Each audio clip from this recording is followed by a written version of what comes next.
Samantala, storm surge warning itinaas sa ilang baybayin sa Pangasinan bunsod ng Bagyong Nika. Nakatutok naman doon live si Claire Lacanilaw Dungca. Claire? Chris, sa ngayon nakararanas ng malalakas na hampas ng alon dito sa Tondaligan Beach sa Barangay Bunuan, Gusset sa Dagupan City. Kaya itinaas ang storm surge warning sa ilang baybayin sa Pangasinan, bunsod ng Bagyong Nika.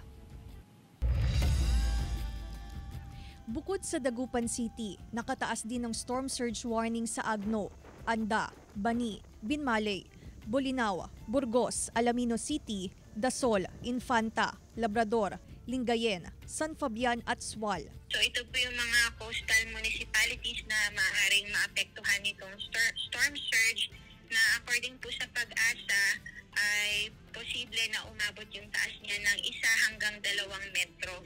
Samantalang mahigit 1 buwan nang hindi nakakapalaot ang mga mangingisda dahil sa sunod-sunod na bagyo.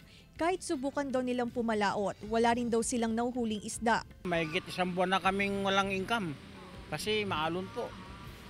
Tsaka kahit na siguro tatahimik yung alon, wala ring mahuling isda kasi sobrang lakas ng agos.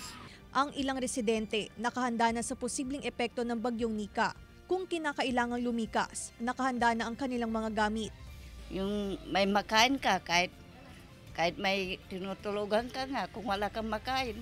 Ayon sa pag-asa, nakataas din ng gale warning sa Pangasinan kaya asahan ng matataas na alon sa baybayin. Ngayon natin ng Bagyong Nika, nasaan naman ang pagpasok? Bukas po lalabas itong sinika, papasok naman itong isang nabubuong bagyo. Ito ay tropical depression na po siya.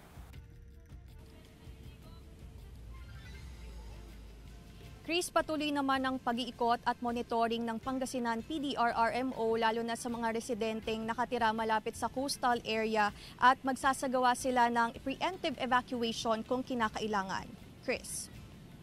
Maraming salamat, Claire Lacanilaw Dungca.